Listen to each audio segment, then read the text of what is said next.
Sénégal a battu l'Équateur 2 buts à 1. But de Ismaïla Sarr sur penalty ak aussi suñu capitaine Kalidou Koulibaly ginnaaw égalisation bi nga xamante ne waa Équateur def nañ ko mais Sénégal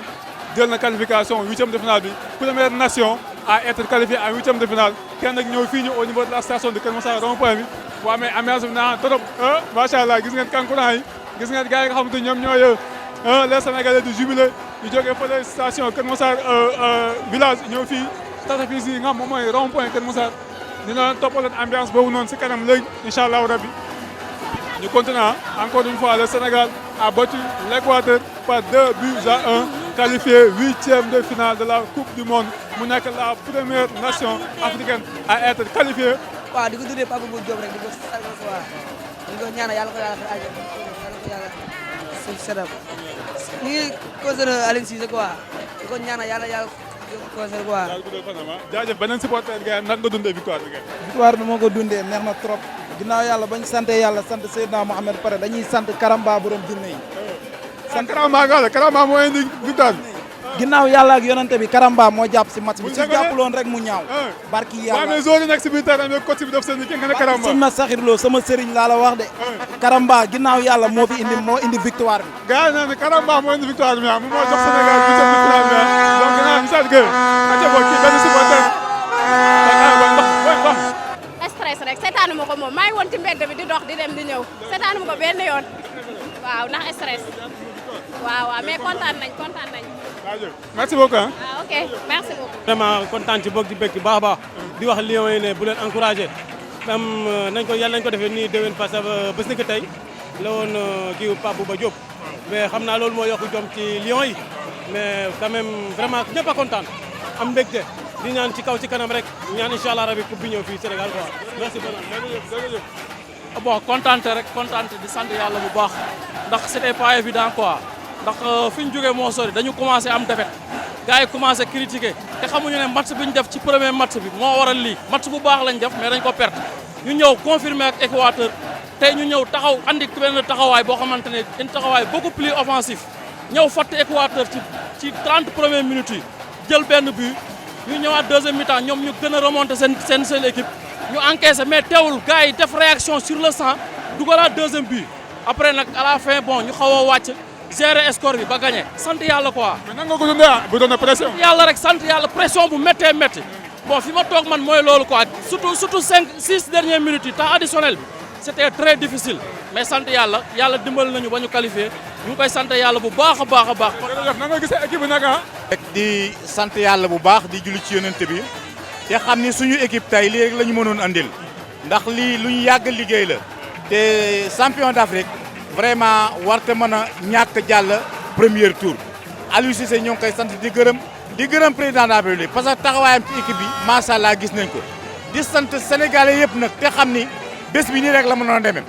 tey bu nu pertoon tey dinañ ñàkk lu bare mais macha allah dégg nga ambiance bi dëkk bi dégg nañu kontaan nañu jërëjëf équipe nationale du Sénégal. merci beaucoup. waaw man je suis fier d'être sénégalais parce que équipe nationale ñun bu dul dara dañ koy supporter kon genre yu mel nii maanaam day baax di motiver nit ñi parce que ñun dañuy dund amul complexe amul dara li la ñuy dund ngeen ñaan yàlla équipe dem ci kaw te dañ koo ñaanal gis ko feneen ñun li ñu doon métti mooy Sénégal toog premier tour parce que équipe bi toll nii champion d'Afrique tegale 3 ans yoo xam ne yaa jël première d'Afrique foofu bu toog premier tour te incha allah rabbi kee ñu jëm incha allah j'espère que ñu dinañ ci sori lool incha allah. ma ne kenn duñu téye dañuy dem incha allah maa la wax lii ba final incha allah waaw dëgg neex nga ne waaw incha allah yàlla baax na yàlla na nga fi ne. wax dëgg yàlla seetaan nañ ko mais kontaan nañ ci suñ siyori bu baax a baax a baax ndax liñ gis moom wax dëgg yàlla am nañ ci yaakaar ni coupe bi incha allah dañ koy jël ndax li ñuy wane nii mën na ni yeneen équipe yu dajal yu ne mën na leen gañe am nañ ci yaakaar parce que dañoo wóolu suñ bopp ndam rek ca kaw ca kanam. waaw dañuy am contentement ci suñu réew ndax defati na ko comme premier pays africain bi nga xam ne moo njëkk a qualifié loolu fierté bu rëy la ci ñun di wax rek nañ yokku jom ji booy yokku jom dëkk bi yëpp yëkkati ko ndoo jóg ñaanal leen góor jigéen mag ndaw Sénégal moom bu ñu jàppee rek mën nañoo dem ba final sax waaw incha allah. est-ce que yaa ngi am espoir pour ñu gën a sori fii nii ndax aussi poule B bi dañuy am te poule B bi yaakaar naa Angleterre moom mooy nekk B si tout va bien est-ce que am nga espoir que ne Sénégal mën na jéggi fii nii. waaw ñun ñi nga xam ne rek xaw nañoo am yaakaar tuuti ci football luñ ci xam gëm nañ ne Angleterre lañ gën a soxla sax ndax jeu wu Sénégal ak jeu wu Angleterre bu ñu dajee dana nekk ñaari jeu yoo xam ne am nañ yaakaar ne bu Sénégal góorgóorloo mën nañ cee génn te danañ seetaan match boo xam ne day nekk match bu neex waaw ñun Angleterre sax moo ñu gënal waaw. merci grand jaajëf Alé. mbégte rek la ñaanal waaw parce que Sénégal équipe football la dëkk football la Sénégal dëkk football la football la ñu xam booy football lañu gëm waaw bii liñ teg équipe bu taxaw dañ koy gagné Sénégal dañuy calcio dañuy préca dañuy calcio dañuy naweraan Angleterre bu ñëwee ñu tegal ko lu métti bi laa wala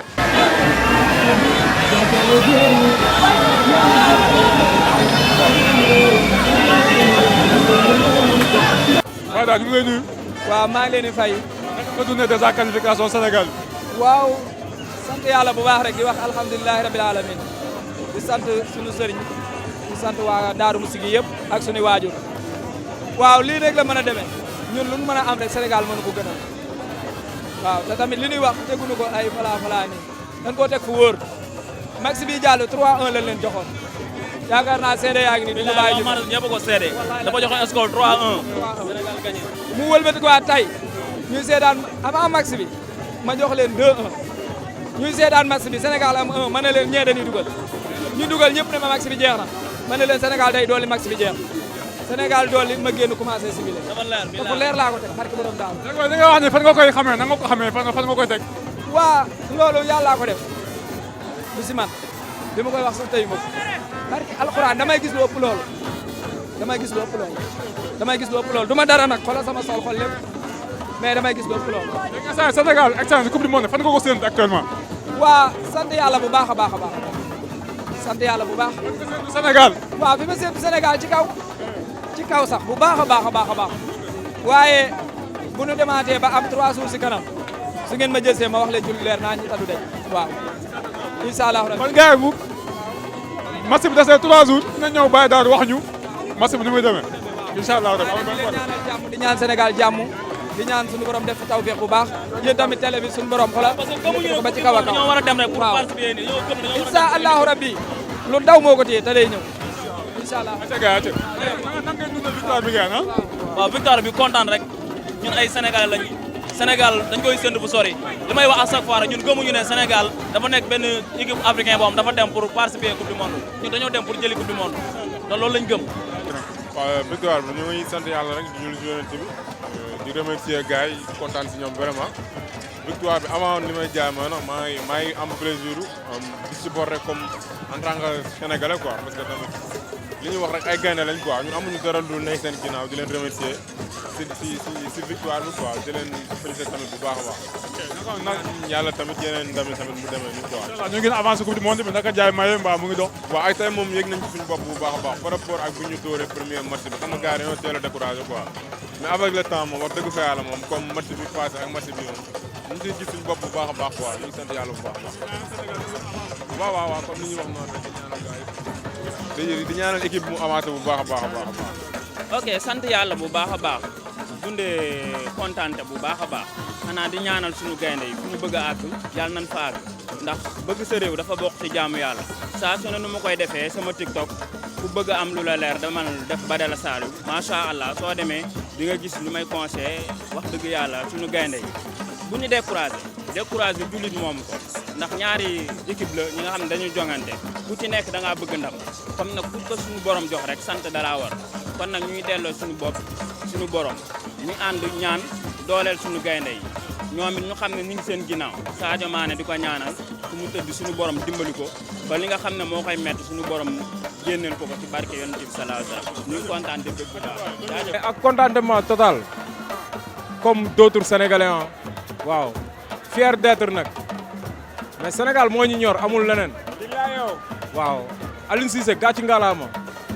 ñun waa Kër Massar kontaan nañ trop ci victoire bi donte amuñu Sadio Mané sax mais kontaan nañ trop xel dal na